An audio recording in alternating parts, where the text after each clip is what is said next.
Hello दोस्तों, मैं doctor Sanju और मेरे इस यूट्यूब चैनल में आपका बहुत बहुत स्वागत है।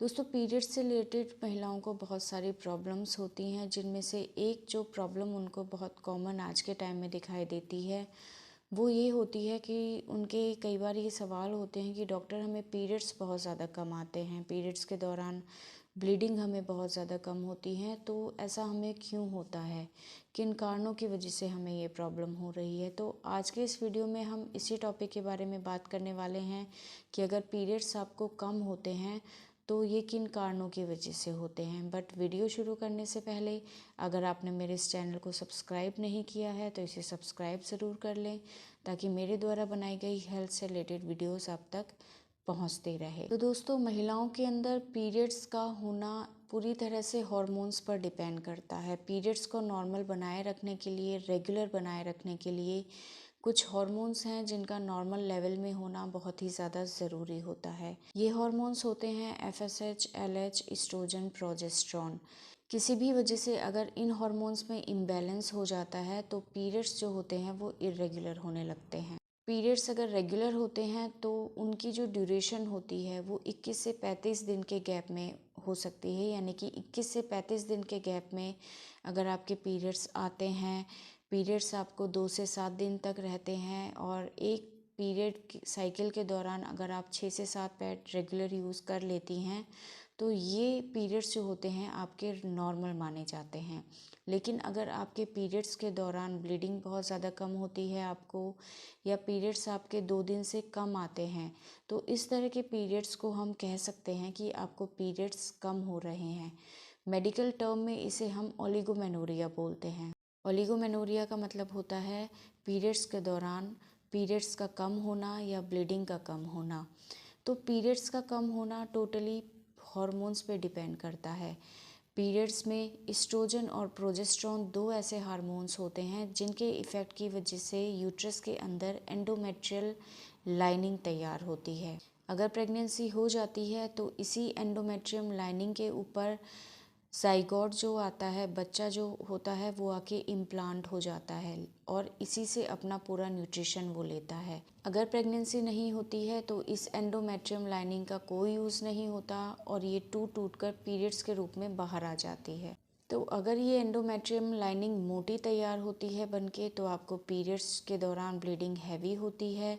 लेकिन अगर ये एंडोमेट्रियम लाइनिंग किसी भी वजह से अगर पतली बनती है तो पीरियड्स आपके जो होते हैं वो कम होते हैं, या पीरियड्स के दौरान ब्लीडिंग जो होती है वो कम होती है। तो ऐसे कौन से कारण होते हैं जिनकी वजह से ये एंडोमेट्रियम लाइनिंग जो होती है वो पतली बनती है या पीरियड्स के दौरान आपको ब्लीडिंग कम होती है। तो ऐसे में सबसे पहला जो कारण आता है, जो कि आज के टाइम में बहुत ही ज़्यादा कॉमन है, वो है पीसीओडी की प्रॉब्लम या पीसीओएस। पीसीओडी का मतलब होता है पॉलीसिस्टिक ओवेरियन डिजीज़ या पॉलीसिस्टिक ओवेरियन सिंड्रोम। ये एक हार्मोनल इम्बैलेंस की प्रॉब्लम होती है। इसके अंदर आपकी ओवरी के अंदर छोटी छोटी सिस्ट बनने लग जाती हैं, जिसकी वजह से हार्मोनल इम्बैलेंस होने लगता है और आपके पीरियड्स इरेगुलर होने लगते हैं। पीरियड्स के दौरान आपको ब्लीडिंग कम हो सकती है। दूसरा कारण आता है थायराइड प्रॉब्लम। अगर आपको हाइपोथायरॉयडिज्म की प्रॉब्लम है, आपके अंदर थायराइड हार्मोन कम बनते हैं, तो इसकी वजह से भी आपको पीरियड्स के दौरान ब्लीडिंग कम हो सकती है। इसके अलावा अगर आपके बॉडी में प्रोलैक्टिन हार्मोन का लेवल नॉर्मल से ज़्यादा हो जाता है तो ये भी एक कारण होता है ब्लीडिंग के कम होने का या पीरियड्स के कम होने का। इसके अलावा अगर आप एकदम से अपना वज़न कम कर लेती है डाइटिंग से, या आपका वज़न एकदम से बढ़ जाता है, तो ये दोनों ही कारण, वज़न का एकदम से कम होना या वज़न का एकदम से बढ़ जाना, ये भी एक कारण हो सकता है पीरियड्स के कम होने का। इसके अलावा अगर आप किसी तरह की कोई ओरल कॉन्ट्रासेप्टिव पिल्स ले रही हैं गर्भ निरोधक के रूप में, या फिर आपके इरेगुलर पीरियड्स के लिए डॉक्टर आपको इस तरह की मेडिसिन देते हैं, तो इन मेडिसिन को लेने से भी आपकी जो एंडोमेट्रियम लाइनिंग होती है वो पतली बनती है, जिसकी वजह से आपके जो पीरियड्स होते हैं वो नॉर्मल से कम आते हैं। या फिर अगर आप किसी तरह का कोई कॉन्ट्रासेप्टिव इंजेक्शन यूज़ करती हैं, जैसे कि डीपो प्रोवीरा हो गया, तो इन इंजेक्शन के इफ़ेक्ट की वजह से भी आपके जो पीरियड्स हैं वो कम आते हैं। इसके अलावा कुछ ऐसे कारण हैं आपके यूट्रस से रिलेटेड जिनकी वजह से भी आपको ब्लीडिंग कम हो सकती है। जैसे कि अगर आपको यूट्रस का या बच्चेदानी का कोई इन्फेक्शन हो जाता है, चाहे वो पीआईडी हो, या फिर अगर आपको ट्यूबरक्लोसिस की प्रॉब्लम है, या फिर आपको एंडोमेट्राइटिस की प्रॉब्लम है, एशरमैन सिंड्रोम की प्रॉब्लम है, तो भी आपको पीरियड्स कम हो सकते हैं, पीरियड्स के दौरान ब्लीडिंग कम हो सकती है। इसके अलावा कुछ और भी ऐसे कारण हैं जो कई महिलाओं में देखे गए हैं, जैसे कि अगर आप एनीमिक हैं, आपके अंदर खून की कमी है, आपका डाइट या आपका खाना पीना अच्छा नहीं है, तो भी आपको पीरियड्स कम हो सकते हैं।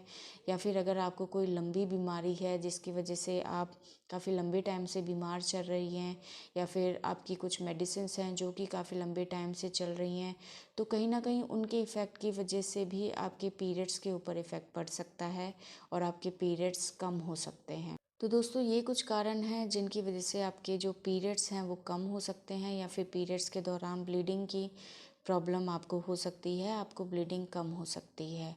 इन कारणों का पता लगाने के लिए हम कुछ टेस्ट एडवाइस करते हैं पेशेंट्स को, या जब आप अपने डॉक्टर के पास जाती हैं, ये प्रॉब्लम बताती हैं, तो कुछ टेस्ट हैं जो वो आपको करवाते हैं ताकि इस प्रॉब्लम का पता लगाया जा सके कि आपको पीरियड्स के दौरान ब्लीडिंग कम क्यों हो रही है। तो ऐसे में सबसे पहले आपका अल्ट्रासाउंड कराया जाता है, जिसमें अगर आपको किसी तरह की पीसीओडी की प्रॉब्लम है, कोई और प्रॉब्लम है यूट्रस से रिलेटेड, वो आपकी पता चल जाती है। या कई बार हिस्ट्रोस्कोपी कराई जाती है, लेप्रोस्कोपी कराई जाती है यूट्रस को पूरा देखने के लिए, और इससे काफ़ी सारी चीज़ें क्लियर हो जाती हैं। दूसरा, आपका ब्लड टेस्ट कराया जाता है जिसमें आपका हीमोग्लोबिन देखा जाता है, कुछ आपके हार्मोनल टेस्ट कराए जाते हैं। तो इन हार्मोनल टेस्ट से भी हम इस चीज़ का पता लगा सकते हैं कि आपको किसी तरह की हार्मोनल इम्बैलेंस की प्रॉब्लम तो नहीं है।